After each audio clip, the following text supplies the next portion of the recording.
Hi everyone, this is Dr. Priyanka. Welcome to today's class, a very special class of Sarthak batch.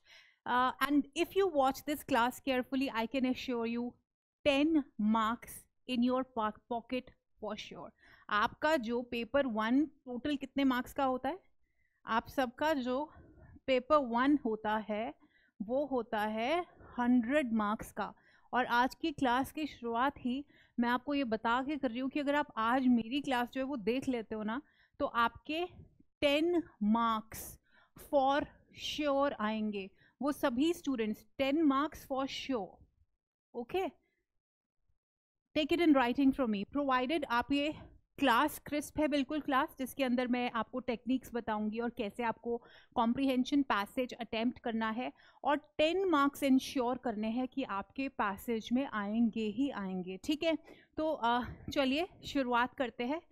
But उससे भी important है हमारे लिए और आप सबके लिए कि ये जो हिस्टोरिकल बैच पीडब्ल्यू ने लॉन्च किया है, जिसका कि नाम है सार्थक बैच, इंश्योर करिए कि आप उसके अंदर एनरोल हो जाइए, ताकि आपको पेपर 1 पेपर 2 कि जितने भी नोट्स हैं आपको इजीली मिल पाएंगे। And very importantly be a part of this historical batch which is completely free of cost, which PW is providing you. तो आप ऐप जो है वो डाउनलोड करते हो तो आप कुछ ऐसा देख पाओगे इंटरफेस, और यहाँ पे आप एनरोल कर पाओगे। और अगर आपको फिर भी कोई इशू आ रहा है तो जो मेरी ये वीडियो है इसके नीचे आपको ये सार्थक बैच का लिंक मिलेगा, आप इसके ऊपर क्लिक कर सकते हो and automatically the apps link will come and then you can enrol. तो वेरी एक्साइटेड हूँ, मैं बहुत ज़्यादा एक्साइटेड हूँ, क्योंकि पीडब्ल्यू पे अब हम मैराथन सेशंस जो है वो लाने वाले हैं।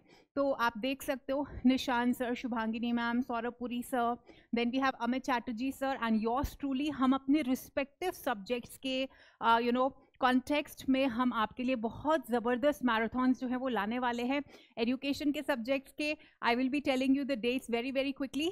सो my message to all of you is that be very abrupt in reading the messages, notifications, so that you do not miss these I would say lovely marathons at all.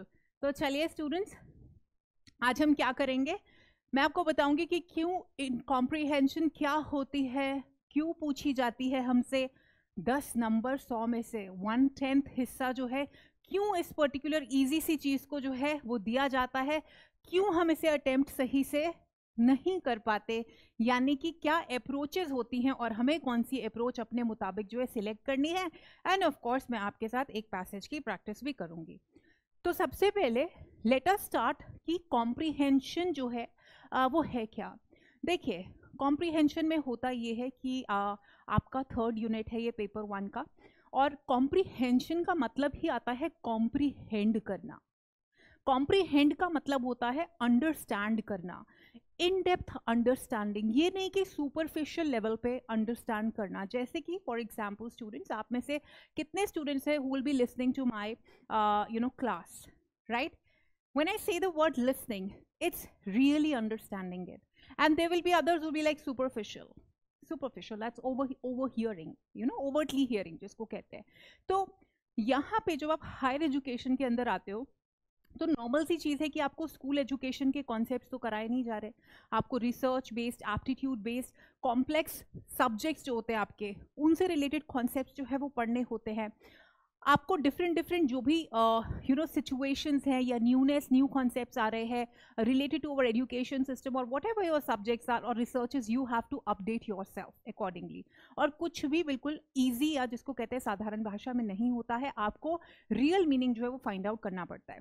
इसके साथ ही जो civil services का जो इतना importance है comprehension का, तो जो स्टूडेंट्स जो CSAT के बारे में जानते हैं, जो सिविल सर्विसेज का पेपर है स्टूडेंट्स, कईयों को लगता है अरे इतना कॉम्प्रिहेंशन तो बिल्कुल इजी है, नंबर आते हैं, नहीं आते, 1-2 नंबर आते हैं और वो मान के चलता है बहुत इजी है।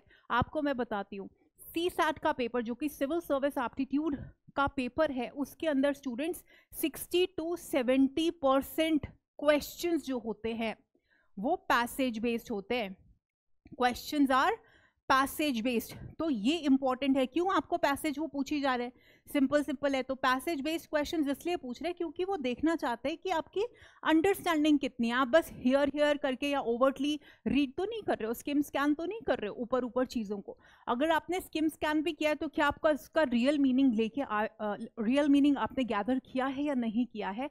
एंड उस अंडरस्टैंडिंग को जानने के लिए comprehension has been a made a part of it, of your subject. And understand, अगर सिविल सर्विस एप्टीट्यूड में 60 to 70% of the paper is based on comprehension, तो क्या वैल्यू होगी कॉम्प्रिहेंशन की। और आप इन क्वेश्चंस को तभी मार्क कर सकते हो जब आपको टेक्निक सही आती है, मुश्किल से मुश्किल पैसेज को भी आप इजीली डेसिफर कर पाओगे। तो एज आई टोल्ड यू कि कॉम्प्रिहेंशन का मतलब क्या है, ability to understand, ability to interpret या फिर इन्फर करना। अब ये देखा जाता है बेसिकली क्यों आपके सिलेबस के अंदर है, ये देखने के लिए कि क्या आपके अंदर प्रोफिशिएंसी है, क्या आपके अंदर कॉम्पिटेंसी है, किस चीज़ की, कॉम्प्लेक्स से कॉम्प्लेक्स चीज़ों को अंडरस्टैंड करने की। You know, when you are in higher education, as I told you, you come across new concepts almost every day if you are a keen learner. You know, whether you attend faculty development programs or research initiatives या कोई भी research programs, you're writing research paper, articles, once you're in higher education, then you have to keep yourself open to all of this and you come across new readings every day and you will be able to understand the new readings, the articles or whatever learning you come across only if you have the power to comprehend the things in a very, very nice manner. All right, so comprehension, as I have told you, it is one of the most significant components of most of the competitive exams. CSAT के बारे में तो मैं आपको बता ही चुकी हूँ, और मेरा मानना है कि one of the most scoring 10 में से 10 नंबर आप लेके आ सकते हो कॉम्प्रिहेंशन में, प्रोवाइडेड आप वो स्ट्रैटेजी फॉलो करते हो जो कि एग्जैक्ट है। ठीक है, अब तो पहले मैं रेफरेंस दे दूं, ये मेरी ही पेपर 1 की जो बुक है उसमें से रेफरेंस लिया गया है, because it is very important to give references और credit to from where we take the content. So आपके पास एक कॉम्प्रिहेंशन पैसेज आया, अब आपके पास 2 अप्रोचेस हैं उस पैसेज को सॉल्व करने के लिए। सबसे पहले तो स्टूडेंट्स आपको अंडरस्टैंड करना है कि आपके पास 1 घंटे का ही समय है, और 1 घंटे के अंदर जो है इसमें से 5 क्वेश्चंस आते हैं, और आपको अगर आप एनालाइज करते हो तो आपको 1 क्वेश्चन के लिए मिलते हैं 1 मिनट और 20 सेकेंड्स। ये ओवरऑल मैं आपको पेपर की बात बता रही हूँ। अब पेपर 1 में क्या होता है कि there are many questions, for example logical reasoning को लेके हो सकते हैं, इन्वायरमेंट को लेके हो सकते हैं, हायर एजुकेशन को लेके हो सकता है, जो बहुत फैक्चुअल है। तो वहां पे आपको टाइम सेव करना है, फैक्ट बेस्ड क्वेश्चन है, answer them then there, don't spend too much of time. Questions like BI, mathematical reasoning and comprehension can take a bit of your time. Alright, so you have to ensure that आप ये follow कर रहे हो strategy. ठीक है, save time from the factual question, वहां पे 20-30 second लगाओ, वहां का टाइम जो है कॉम्प्रिहेंशन BI मैथमेटिकल रीजनिंग में लगाओ। तो आपके पास अब आता है passage.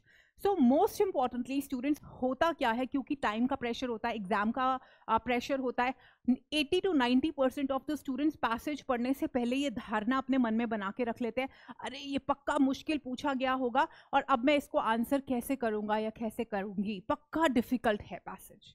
This is the first thing that comes to our mind. बहुत डिफिकल्ट क्वेश्चन होते हैं, ये होता है आपका कॉन्फिडेंस ब्रेकर। जब ये थॉट प्रोसेस के हम थ्रू जो है जाते हैं, तो मतलब कॉम्प्रिहेंशन पैसेज अगर समझ भी आना है तो 50% उसको ऑफ कर लो, क्योंकि आपके माइंड में एक मेंटल ब्लॉक बन गया कि भाई ये तो डिफिकल्ट है और इसको करना बहुत मुश्किल होगा। Whereas it is very very simple. Yes, it is very simple. बहुत ही अलग कॉन्टेक्स्ट होता है, मैं आपको बताऊंगी कैसे, जहाँ पे कॉम्प्रिहेंशन थोड़ा सा कॉम्प्लेक्स बन सकता है और स्कोरिंग थोड़ी टफ होती है, but in general scenarios it is not that difficult. तो आप 2 अप्रोचेस से क्वेश्चन कर सकते हो कॉम्प्रिहेंशन के। एक होता है PQ अप्रोच, इसके अंदर क्या है, पैसेज फर्स्ट।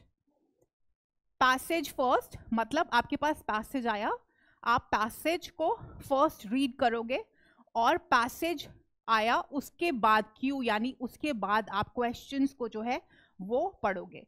दूसरी अप्रोच होती है QP अप्रोच। QP अप्रोच का मतलब क्या होता है, पैसेज आया, सबसे पहले हमने क्या किया, पैसेज को छोड़ के हमने क्वेश्चंस को रीड किया। क्वेश्चंस के बाद, क्वेश्चंस रीड करने के बाद आप क्या करेंगे, आपका सेकंड स्टेप होगा, उसके बाद जो है आप पैसेज जो है वो रीड करोगे।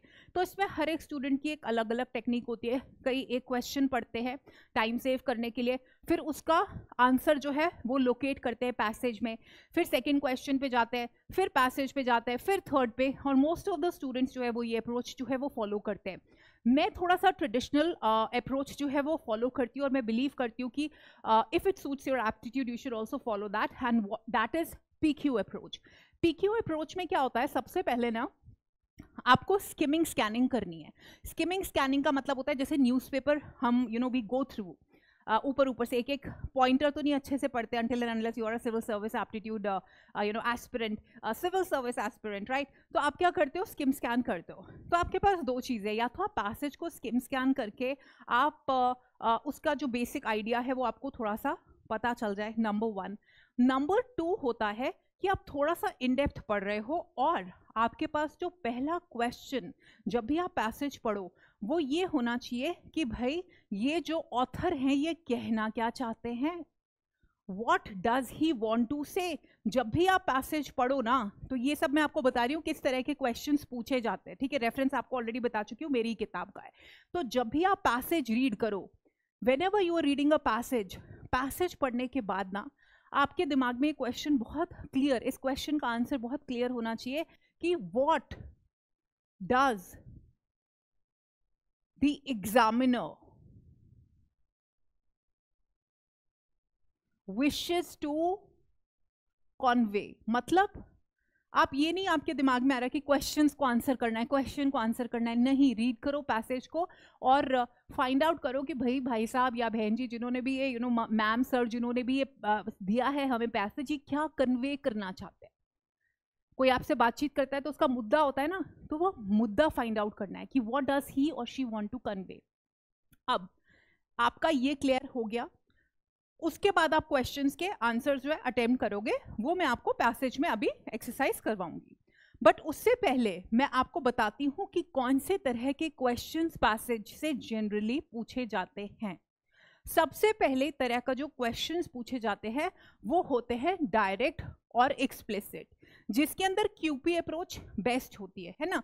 इसके अंदर आप QP अप्रोच लगा लेते हो। What is the QP approach, कि हाँ भाई पहले क्वेश्चन पढ़ा, क्वेश्चन में से कीवर्ड पकड़ा आपने, और उस कीवर्ड को कहाँ लोकेट करो, कीवर्ड को लोकेट करो किसके अंदर, पैसेज के अंदर। तो ये ना सबसे ज्यादा सुपरफिशियल लेवल के क्वेश्चंस होते हैं। डायरेक्ट क्वेश्चंस कभी कभी हमसे पूछे जाते हैं, कभी कभी हमसे नहीं पूछे जाते, डिपेंड करता है पेपर 2 की डिफिकल्टी लेवल के ऊपर बेसिकली डिपेंड करता है। I am saying paper 2, there are certain subjects which are more technical. Literature में देखा गया है थोड़े कम डिफिकल्टी लेवल के पैसेज आते हैं, सो दैट मीन्स, ठीक है।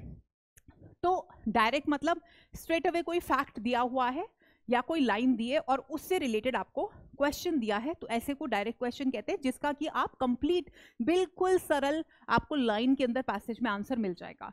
दूसरा होता है analytical. Analytical are very very important.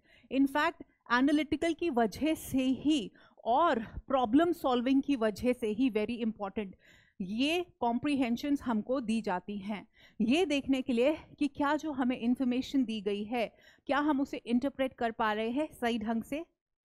Interpret कर पा रहे हैं सही ढंग से मतलब ये कि जो ऑथर कहना चाहता है आपको क्या उसका अपने एसेंस पकड़ा या नहीं पकड़ा। तो आपको डायरेक्ट क्वेश्चंस नहीं पूछेंगे, एनालिटिकल क्वेश्चन पूछेंगे, मतलब पैसेज बेस्ड रिलेटेड कोई क्वेश्चन जो है वो पूछेंगे जिसका आंसर आपको डायरेक्टली नहीं मिलता।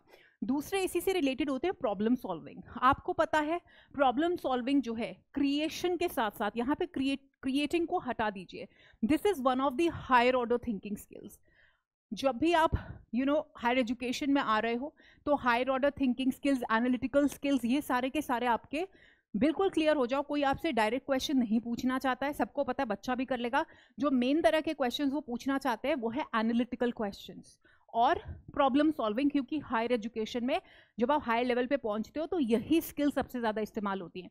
तो पैसेज बेस्ड आपको कोई इवेंट रिलेटेड क्वेश्चन दे देंगे या कुछ भी पैसेज रिलेटेड क्वेश्चन आपसे पूछेंगे और उसका क्या सोल्यूशन हो सकता है आपकी नज़र में, वो आपसे पूछेंगे। तो यहाँ पे क्या है, passage based question which could either be analytical, कि आपको ब्रेक डाउन करके उसको इंटरप्रेट करना है, ठीक है, डायरेक्टली नहीं दिया होगा वो पैसेज की लाइन में। प्रॉब्लम सॉल्विंग होगी कि डिपेंड करता है, फॉर एग्जाम्पल अगर इन्वायरमेंट बेस्ड क्वेश्चन पैसेज है, ध्यान से सुनिएगा, फॉर एग्जाम्पल क्या है, इन्वायरमेंट बेस्ड पैसेज आ गया, उसमें से डायरेक्ट क्वेश्चन नहीं पूछा गया, इन्वायरमेंट बेस्ड आ गया, फॉर एग्जाम्पल एजुकेशनल रिफॉर्म्स के ऊपर क्वेश्चन या पैसेज आ गया, ठीक है, या फिर मेनली सोशल बेस्ड होते हैं ये। तो अगर सोसाइटी को बेस्ड क्वेश्चंस आ गए तो वहाँ पे बहुत बारी देखा गया है कि अगर सोसाइटी के अंदर ये इशू आता है तो आपके हिसाब से क्या आंसर होना चाहिए, and they give you the option that you have to choose the best out of that. So ये इस तरह के क्वेश्चंस होते हैं। फिर एक होते हैं थीम, जैसे मैंने आपको बोला थीम तो ऐसे ही पता होना चाहिए, theme should be the first step to even before attempting the questions. जैसे आपको मैंने क्या बोला कि आपने पैसेज पढ़ा तो आपका पहला क्वेश्चन अपने आप को ये होना चाहिए कि भाई ये कहना क्या चाहते हैं। अगर आपको वो चीज समझ में आ गई यानी आपको थीम समझ में आ गया। Are you getting my point? कहना क्या चाहते हैं, इन्वायरमेंट के ऊपर है तो ये नहीं कि इन्वायरमेंट के बारे में कहना चाहते हैं, नो, एजुकेशन के बारे में क्या, एजुकेशन के बारे में कहना चाहते हैं, no, that is the subject of the passage. When you say theme, मतलब अगर एजुकेशन पे पैसेज है तो वो एजुकेशन के लिए क्या कहना चाहते हैं, तो इसलिए आपको डीप रीडिंग जो है वो करनी पड़ेगी। और स्टूडेंट्स मैं ये मानती हूँ, I know of many examiners those who say read the questions first then come to the passage, time बचता है। कई कहते हैं कि स्किम स्कैन करके अटेम्प्ट करो, मैं ऐसी हूँ जो मैं कहती हूँ कि ठीक है आप स्किम स्कैन करके थोड़ा सा आइडिया लगता है, उसके बाद थोड़ा क्वेश्चंस को पढ़ो and then get back to the passage और उसको इन डेप्थ पढ़ो। क्यों? क्योंकि ये एक पर्टिकुलर एस्पेक्ट है आपके पेपर का जिसमें आप पूरे के पूरे आंसर्स कर सकते हो, सब कुछ आपके सामने है। तो अगर यहाँ पे थोड़ा सा टाइम लगता भी है तो ऐसा नहीं है कि आपको 10 मिनट से ऊपर मत लगाना। That is my clear cut direction to all of you, क्योंकि आप 5 क्वेश्चंस है, अगर आप फैक्चुअल से बचा भी रहे हो तो 10 मिनट से ऊपर नहीं लगने चाहिए, यानी कि 7 से लेके 10 मिनट्स के अंदर, 7 से 10 मिनट्स के अंदर आपका पूरा का पूरा पैसेज जो है वो सॉल्व हो जाना चाहिए, पैसेज सॉल्व कर देना, इससे ज़्यादा नहीं। तो what I was telling you कि आप जो है क्या करेंगे, आप पैसेज को जो है एक बारी स्किम किया, क्वेश्चन देखे, अब पैसेज को दोबारा से पढ़ो, इन डेप्थ पढ़ो, ताकि आपको उसका एसेंस समझ में आ जाए, क्योंकि हो सकता है वो उसका एसेंस ही आपसे पूछ ले, जो कि फर्स्ट स्टेप होता है कॉम्प्रिहेंशन का। पूछे या ना पूछे आपको पता होना चाहिए, तभी आंसर कर पाओगे। बाकी होते हैं opinion based question. Opinion based होता है, फॉर एग्जाम्पल आपसे पूछ लेंगे कि ये पैसेज आपने पढ़ा, आपका इसके बारे में क्या विचार है, या ये भी कभी कभी पूछ लेते हैं आपको क्या लगता है कि ऑथर क्या कहना चाहता है। तो ये होते हैं ओपिनियन बेस्ड क्वेश्चन। और एक होते हैं वोकैबुलरी बेस्ड, जो कि हमने कम देखे, पहले पूछे जाते थे, अब थोड़े से कम पूछे जाते हैं। वोकैबुलरी में क्या है, वो आपसे मीनिंग्स पूछ लेंगे, सिनोनिम्स पूछ सकते हैं, सिनोनिम्स पूछ लिए, या आपसे एंटोनिम्स पूछ लिए, है ना, मतलब वर्ड के मीनिंग पूछ लिए। सिनोनिम्स का मतलब यही होता है कि डायरेक्ट मीनिंग क्या है या उसका ऑपोजिट क्या है, ये सब पूछ लिया, लेकिन ये कम देखे गए हैं, as I am telling you, ये सबसे लीस्ट देखा गया है। फिर डायरेक्ट बहुत कम होते हैं बट आते हैं, और सेंट्रल आइडिया के बेस के ऊपर ही एनालिटिकल क्वेश्चन और प्रॉब्लम सॉल्विंग क्वेश्चन जो है वो होते हैं, ठीक है। These are the main categories of questions. तो चलिए अब जल्दी से जल्दी क्या करते हैं, एक पैसेज की प्रैक्टिस कर लेते हैं। लेकिन नहीं, इससे पहले भी मैंने एक स्लाइड लगाई है, again reference is from my book, बहुत ज़रूरी है ये रेफरेंस देना। तो कुछ फैक्ट चेक है जिसमें मैंने आप बताया है कि क्या एरर्स जो है वो बच्चे कमिट करते हैं पैसेज को अटेम्प्ट करने के दौरान, और आपको जो है वो एरर्स नहीं करनी है। सबसे पहले इलिमिनेट करना है एंड नॉट सिलेक्ट। होता क्या है कि हमने देखा है कि कॉम्प्रीहेंशंस के अंदर, कॉम्प्रीहेंशन क्वेश्चंस के अंदर, स्पेशली एनालिटिकल क्वेश्चन के अंदर और थीम बेस्ड क्वेश्चन के अंदर जो ऑप्शंस दिए होते हैं ना, उसमें से हम क्या कर सकते हैं, अटेम्प्ट करने के लिए इलिमिनेट करो। अरे ये तो आंसर हो ही नहीं सकता, काट दो, ये नहीं हो सकता, काट दो, ये वाला ऑप्शन नहीं हो सकता, लेस स्ट्रॉन्ग, लेस स्ट्रॉन्ग। तो जब आप इलिमिनेट करके चीज़ों को करते हो कि नहीं ये तो आंसर हो ही नहीं सकता, तो आप सही आंसर के ऊपर पहुंचते हो। तो ये इलिमिनेट करके आपको क्या करना है, सही आंसर पे पहुंचना है। Many a time when the comprehension is complex and tough, then is never apply your own perception or assumption. Author है, उसने इंडियन पॉलिटिकल सिस्टम या इंडियन पॉलिटिकल व्यू दे दिया, उससे रिलेटेड क्वेश्चन पूछ लिया, और आप क्या करते हो, आप अपनी थॉट अनुसार न्यूज़ में जो सुन रहे हो या आपका थॉट है आप उसके बेसिस के ऊपर आंसर दे देते हो, तो ये गलत है। जो पैसेजेस भी होते हैं ना वो दो प्रकार के होते हैं, ठीक है।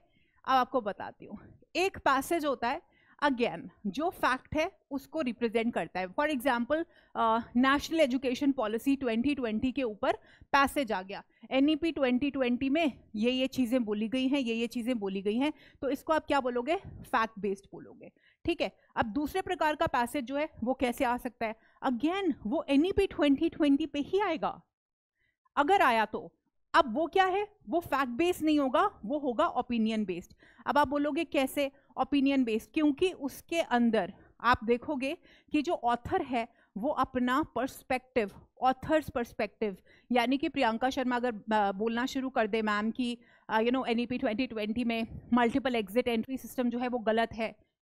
अब क्या है, NEP 2020 में मेंशन होगा मल्टीपल एंट्री एग्जिट सिस्टम है, सेकंड वाले में ऑथर अपना ओपिनियन दे रहा है कि भैया मल्टीपल एंट्री एग्जिट सिस्टम गलत है, तो आप समझ जाओगे क्या है, ओपिनियन बेस्ड है, उसका अपना पर्सपेक्टिव है। तो जब कोई आपसे अपना पर्सपेक्टिव पूछ रहा है तो आपको याद रखना है कि जो पैसेज में दिया है, अगर पैसेज में दिया गया है ना कि ये गलत है और उसी से रिलेटेड क्वेश्चन पूछा है, तो आपने अपना दिमाग नहीं लगाना, जो पैसेज आपको बोल रहा है आपने उसके हिसाब से आंसर करना।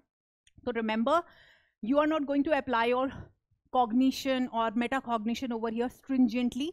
You will completely adhere to the passage, adhere to the passage. अगर ऑथर कुछ भी बोल रहा है आप, और उसी से रिलेटेड क्वेश्चन पूछा है, आपसे आपका ओपिनियन नहीं पूछा, तो आप उसी के बेस के ऊपर आप आंसर करोगे, फैक्ट्स नहीं बताना शुरू कर दोगे, ठीक है। अगर फॉर एग्जाम्पल कोई एनवायरनमेंट के ऊपर पैसेज आता है, उसके ऊपर मोस्ट पॉल्यूटिंग गैस जो है वो कौन सी है कुछ लिखा हुआ है, और आपको लगता है कि फैक्ट में ऐसा नहीं है, और क्वेश्चन उससे रिलेटेड पूछ गया है, तो आप इमेजिन करो, आपको अंडरस्टैंड करना है कि आपको जो पैसेज में बताया गया है मोस्ट पॉल्यूटिंग गैस, आप वो लिखोगे। सो ये इंश्योर कर लेना कि फैक्ट बेस्ड अगर क्वेश्चन पूछते हैं आपका पर्सपेक्टिव, तो ही आपको अपना पर्सपेक्टिव देना है, but most of the time वो पैसेज बेस्ड क्वेश्चंस ही होते हैं जिनको आपको एडर करना है कि आप पैसेज रीड करके ही क्वेश्चन को आंसर करोगे, अपनी बुद्धि का अपना पर्सपेक्टिव जो है वो आप नहीं देंगे। चलिए, अब ना ये 2021 दिसंबर में पूछा गया एक पैसेज है जो कि मुझे लगा 83 के 83 सब्जेक्ट्स को अच्छे से समझ आएगा, तो क्योंकि एजुकेशन सिस्टम के ऊपर है, तो चलिए ये पैसेज सपोज ये UGC नेट में आया, इसको रीड करते हैं और फिर हम अप्रोच लगाते हैं कि कैसे हमको फटाफट से इन क्वेश्चंस को करना है।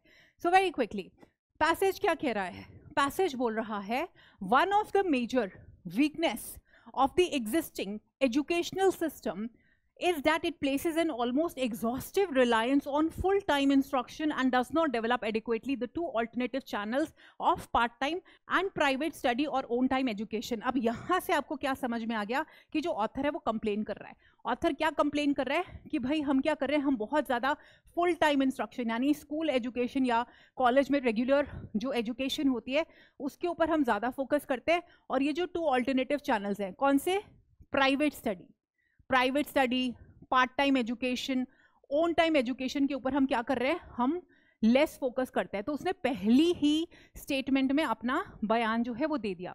फिर क्या कहते हैं वो कि it has to be remembered, वो कह रहे हैं कि याद रखिए दैट रिलायंस मतलब complete dependence on full time education as the sole channel of instruction often divides the life of an individual into 3 watertight and sharply divided stages. वो कह रहे हैं कि अगर आप फुल इंस्ट्रक्शन के ऊपर, फुल स्कूल इंस्ट्रक्शन या full college instruction, full time education, main stream education के ऊपर आप ज़्यादा फोकस करोगे, तो होता ये है कि एक इंडिविजुअल की जो लाइफ की जो स्टेजेस होती है स्पेशली एजुकेशन रिलेटेड, वो 3 watertight and sharply divided stages में, watertight यानी कंपार्टमेंटलाइजेशन है ना, जिसके खिलाफ जो है नई शिक्षा नीति ने बोला है, बट हमने अभी वो ओपिनियन नहीं लगाना है यहाँ पे।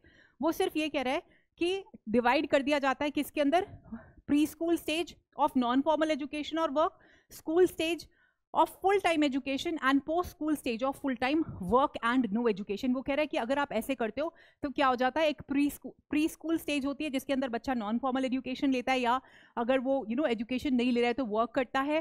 फिर एक टाइम आता है जब आप full school stage full time education लेते हो, और उसके बाद जो है आप क्या करते हो, काम करना शुरू कर देते हो, और आपकी एजुकेशन जो है नहीं होती, कंप्लीटली वोकेशनलाइज्ड या प्रोफेशनल हो जाते हो। ठीक है, अब वो क्या कह रहा है कि इन अ modernising and rapidly changing society, education should be regarded not as a terminal but a lifelong process। तो वो सच बोल रहा है, वो कह रहा है कि एजुकेशन को आप प्लीज ऐसे मान के चलिए कि ये क्या है, लाइफ लॉन्ग प्रोसेस है, टर्मिनल नहीं है। टर्मिनल क्या होता है, means to an end. Means to an end का मतलब क्या हुआ कि मैंने डिग्री ली और मेरा डिग्री लेने का सोल मकसद यही था कि जॉब लेनी है। तो वो कह रहे हैं कि ऐसा नहीं होना चाहिए, life long process, life long learning होनी चाहिए। It should begin informally in the home itself. अब वो फिर से आपको अपना ओपिनियन दे रहे हैं।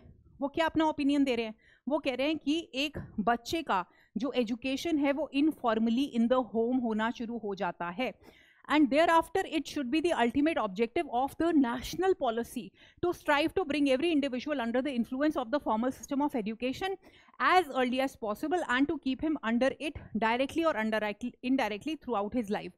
वो कह रहे हैं बच्चे की जो एजुकेशन है इनफॉर्मली अपने घर से शुरू हो जाती है, और उसके बाद जैसे ये इनडायरेक्टली कहना चाहते हैं जैसे ECCE है ना, हमारी NEP 2020 में सजेस्टिव, उसके तहत जो है हमें बच्चे की एजुकेशन कंटिन्यू करते रहनी चाहिए, और वो लाइफ लॉन्ग एम होना चाहिए गवर्नमेंट का कि ऐसे इनिशिएटिव्स लाए कि एक इंसान का लाइफ लॉन्ग एजुकेशन जो है वो होती रहे। ठीक है, अब वो क्या कह रहे हैं, similarly there should be no water tight separation.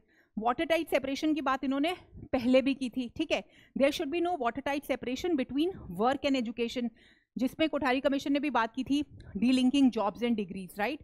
तो ये वही कह रहे हैं कि please means to an end नहीं होना चाहिए, यानी कि वर्क और डिग्रीज को आप एक दूसरे के साथ मत डीलिमिट करो। ठीक है, at any stage of man's life but only a relative shift of emphasis। An individual under full-time education should have some work experience as an integral part of his education itself। जैसे इन्होंने पहले क्या कहा था कि education होती है और उसके बाद प्रोफेशनल एजुकेशन या वोकेशनलाइजेशन होती है। तो वो कह रहे हैं कि ऐसा मत करो, फुल टाइम एजुकेशन के साथ साथ जो है बच्चे को वर्क एक्सपीरियंस जो है वो भी मिलना चाहिए। यानी कि वो कह रहे हैं कि एजुकेशन के साथ साथ आप उनको स्किल एजुकेशन या वोकेशनल एजुकेशन जो है वो भी प्रोवाइड करो। And every full time worker should have the inclination, leisure time and means to continue his education still further। In the same way, transition from one stage to another should not be abrupt। abrupt क्यों था, water tight इन्होंने बोला अलग अलग है ना, pre school है school के दौरान, और फिर उसके बाद आपने कंप्लीटली वर्क को इससे हटा दिया। तो कह रहे हैं कि ऐसी सेग्रीगेशन नहीं होनी चाहिए। इंश्योर करना है कि जो ट्रांजिशन होता है from informal to formal school education, higher education and then work, they should all be linked together, they should flow together and they should not be abrupt ends to all, and they should be life long education. School के साथ ही आपको skill education जो है वो provide करनी है। ये क्या है, क्रक्स निकल गया पैसेज का। This is how you have to start attempting this passage. हमें समझ में आ गया ये क्या कहना चाहते हैं कि वाटर टाइट कंपार्टमेंटलाइजेशन नहीं, लाइफ लॉन्ग लर्निंग होनी चाहिए और बिल्कुल ऑर्गेनिक होनी चाहिए। क्वेश्चन पे आते हैं, the major emphasis of the content of the passage is on. तो वो अगेन इसमें इसने कौन सा पूछ लिया आपसे, क्या आपसे थीम पूछ लिया, अभी करवाया था ना मैंने आपको, तो थीम बेस्ड क्वेश्चन। वो क्या कह रहे हैं, pre school and childhood education theme है, vocational and skill based education, life long and continuing education या worker skill and upgradation of training. Pre school and childhood की बात की गई है, वोकेशनल एंड स्किल बेस्ड की बात की गई है, life long and continuing education. वो क्लियरली बोल रहे हैं कि बचपन से लेके जब तक आप अपने काम पे जाते हैं एजुकेशन का प्रोसेस लाइफ लॉन्ग लर्निंग होना चाहिए, ये उनका एम है। और इन चारों की बात की गई है, लेकिन थीम यही है कि वाटर टाइट कंपार्टमेंटलाइजेशन मत करो, regular education and skill upgradation जो है वो होनी चाहिए। तो लाइफ लॉन्ग लर्निंग के ऊपर हम फोकस यहाँ पे करेंगे, ये आपका आंसर आएगा।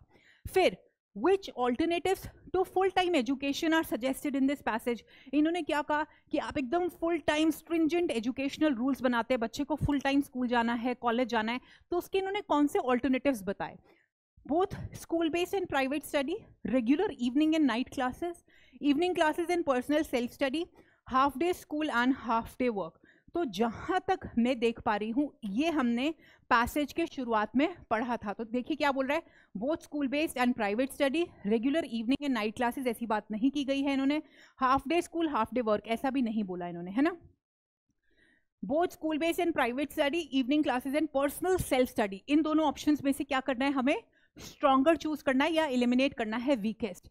तो क्या बोला इन्होंने, Reliance on full time instruction and does not develop adequately two alternative channels, part time private study, यानी कि प्राइवेट स्टडी आ गया, ठीक है, प्राइवेट स्टडी, पार्ट टाइम और ओन टाइम एजुकेशन। अब ओन टाइम एजुकेशन में क्या आता है, जैसे आपका सेल्फ एजुकेशन जो है वो होता है, ठीक है। तो यहाँ पे बोथ स्कूल नहीं आएगा। रिमेंबर कि reliance on full time school education as the sole channel of instruction often divides the life of an individual into 3 water tight compartments, ठीक है। नाउ स्टूडेंट्स देखिए, प्राइवेट स्टडी के अंदर भी बहुत ज्यादा चीजें हो सकती है। फॉर एग्जाम्पल आप अभी हमसे पढ़ रहे हो, right, it could be some other way also, लेकिन जो एम था, जो थीम था, वो क्या था, लाइफ लॉन्ग लर्निंग का। आप जब अपनी जॉब कर रहे हो तो कोई डंडा लेके आपके पीछे नहीं आता है, आपको खुद को अपने आप को एजुकेट करना होता है, यानी कि सेल्फ एजुकेशन। तो अब आप ये देख लो कि both school based and private study stronger option है, या evening classes and personal self study. तो मेरे हिसाब से पर्सनल सेल्फ स्टडी, जिसके अंदर की प्राइवेट भी आ सकती है, नॉन फॉर्मल भी आ सकती है, skill upgradation during the work भी आ सकती है, तो आंसर नंबर ये जो सी है ये सही होगा, ठीक है। क्योंकि स्कूल बेस्ड और प्राइवेट स्टडी की बात नहीं की गई, लाइफ लॉन्ग लर्निंग की बात की गई है, and that can happen only if you are self motivated, right. Question number 3 के ऊपर आते हैं, पैसेज सेम है। What is meant by the concept of own time, बताइए। अभी हमने ओन टाइम रिलेटेड ही क्वेश्चन नंबर 2 किया था, ठीक है। तो ये क्या पूछ रहा है, what is meant by the concept of own time education in the context of the given passage. अब वो आपसे आपका ओपिनियन नहीं पूछ रहा है, वो क्या बोल रहा है, पैसेज के हिसाब से ओन टाइम एजुकेशन क्या है। Going to school as per own convenience, यानी कि अपनी सुविधा अनुसार आप स्कूल जाएं, ये तो नहीं है। कोचिंग सेंटर में पढ़ें, studying in private coaching school, going to attending night classes, या फिर studying at home at leisure time. अब convenience, leisure time, private coaching school की डायरेक्टली बात जो है वो नहीं की गई, अटेंडिंग नाइट क्लासेस की बात नहीं की गई। अगेन आपके पास कौन से ऑप्शन आए, ये और ये। Going to school as per own convenience, यानी स्कूल जाना अपनी सुविधा अनुसार। ये क्या कह रहा है, आप घर पे पढ़ो अपने लेजर टाइम पे। तो अगर आप ओन एजुकेशन की बात कर रहे हो तो आपके ऊपर है, आप स्कूल जा रहे हो, सेल्फ स्टडी कर रहे हो, काम करने के साथ साथ जो है आप स्किल अपग्रेडेशन भी कर रहे हो, कॉन्टिन्यूस डेवलपमेंट प्रोग्राम्स जो हैं आपसे आपके स्टडी रिलेटेड या आपके सब्जेक्ट रिलेटेड या आपके प्रोफेशन रिलेटेड आप कर रहे हो। तो यहाँ पे क्या होगा, गोइंग टू स्कूल, अपनी सुविधा अनुसार स्कूल जाना। कौन से स्कूल जाना, जो कि फॉर्मल है तो नहीं ना, स्कूल यहाँ पे यही है कि सुविधा अनुसार फॉर्मल स्कूल में जाना है, तो काट दो इसको। यहाँ पे सिंपल है, स्टडी करना है। अब ये स्टडी स्कूल से पहले भी हो सकता है, इनफॉर्मल एजुकेशन की इसमें बात की, स्कूल के दौरान भी और स्कूल के बाद भी। तो यहाँ पे स्टूडेंट्स कौन सा स्ट्रॉन्गर हो जाएगा, studying at home at leisure time, own time. Who should be the first teacher as a child as indicated in the passage, peers in the neighborhood नहीं, mother and father at home, caretakers in child center, teachers in a nursery school। उसने clearly यही बोला है कि आपके जो शुरुआत है वो कहाँ से होती है, a pre school stage of non formal education और work, a school stage of full time education, post school full time, ठीक है। तो अब इसके अंदर ये देखिए ये line, it should begin informally in the home itself. अब होम के अंदर अभी अगेन क्या क्वेश्चन है, एनालिटिकल क्वेश्चन है। अभी हमने किए थे ना टाइप ऑफ क्वेश्चंस, तो एनालिटिकल। और होम में कौन होता है, आपके मदर हो गए, फादर, रिलेटिव, सिबलिंग्स। तो आप क्लियरली क्या बोलोगे, mother and father at home. Question number 5, what is the opinion of the author about education and work. अब ये देखा आपने, आपका ओपिनियन नहीं पूछ रहे, ये ऑथर का ओपिनियन पूछ रहे। तो अब आप देख रहे हो जो मैंने आपको एक चीज बोली थी कि पैसेज पढ़ने के बाद अपने आप से पूछा करो कि भाई ये सर या मैम जो है हमसे कहना क्या चाहते हैं। ओपिनियन क्या है ऑथर का, no work at the time of education, यानी जब आप एजुकेशन ले रहे हैं तो काम बिल्कुल मत करिए, काट दीजिए इसको। No education while working on a job, बिल्कुल नहीं, इन्होंने तो बोला है लाइफ लॉन्ग एजुकेशन के बारे में। Education and work to be integrated, और यहाँ लिखा है education and work should not go together. वो यही बोल रहे हैं कि एजुकेशन और वर्क जो है वो इंटीग्रेटेड होना चाहिए। आप स्कूल में पढ़ा रहे हो या बच्चा जॉब के दौरान, हमेशा एजुकेशन जॉब के दौरान कंटिन्यू होनी चाहिए, और जब आप स्कूल में हो तो कहीं ना कहीं स्किल एजुकेशन भी इंटीग्रेट होनी चाहिए। तो आंसर अपने आप आ जाएगा ऑप्शन नंबर सी। तो स्टूडेंट्स, आपने देखा कि कैसे आपके सामने कॉम्प्रिहेंशन पैसेज था। क्योंकि मैं करवा रही थी इसलिए आपको थोड़ा सा समय लगा होगा, बट अगर आपको जो मैंने थॉट प्रोसेस बताया है कि कैसे आपको क्वेश्चन पैसेज को पढ़ना है, स्किम स्कैन करके क्वेश्चन थोड़े से पढ़ लो, फिर उसको थोड़ा डिटेल में पढ़ो, क्योंकि हमें 10 के 10 नंबर लाने हैं। 10 के 10 नंबर आप तभी ला पाओगे जब आपको पता चलेगा ये कहना क्या चाहते हैं, थीम क्या है। थीम समझ आ गया आपको, यानी कि हमें थीम समझना है या एजेंडा समझना है। किसका? एजेंडा ऑफ पैसेज, या फिर पैसेज और ऑथर। ये इसके बारे में आपको पता चल गया कैसे। उसके बाद आपको क्या पता चला, दो अप्रोचेस है, दोनों अप्रोचेस आपके एप्टीट्यूड के हिसाब से। एक है पीक्यू अप्रोच, पीक्यू अप्रोच जिसको मैं जो है फॉलो करती हूँ, ठीक है। और एक होता है QP, QP approach. QP approach में क्या है, क्वेश्चन फर्स्ट, क्वेश्चन पढ़ो और फिर पैसेज जो है वो पढ़ो। इसमें कभी कभी स्टूडेंट्स जो है उनका कॉन्फिडेंस ब्रेक हो जाता है क्योंकि ऐसे ऐसे क्वेश्चंस होते हैं, ठीक है। तो ये दिस इज माय पर्सपेक्टिव, बाकी आपके एप्टीट्यूड के बेस के ऊपर है। और यहाँ पे क्या करें, पैसेज फर्स्ट पढ़ो। पैसेज एक बार पढ़ लिया आपने और क्वेश्चंस पढ़ रहे हो, and then you can go to and fro. Passage पढ़ लिया, एक क्वेश्चन जैसे हमने किया अभी, पैसेज को पढ़ लिया, समझ लिया, फिर क्वेश्चन पढ़ेंगे और फिर लोकेट करेंगे आंसर। कभी कभी तो इतना थीम क्लियर हो जाता है कि you do not need even to go back to the passage to answer that particular question. Alright, so यहाँ पे आप पैसेज फर्स्ट जो है वो पढ़ रहे हो। और स्टूडेंट्स, अगर आप करते हो, आई एंश्योर यू 10 on 10 मार्क्स आपके एंश्योर्ड होंगे if you follow the approach that I have told you. All right, so I hope students you will please focus on comprehension. They are absolutely easy staircase to your numbers. एक एक number से बच्चों का UGC net रह जाता है।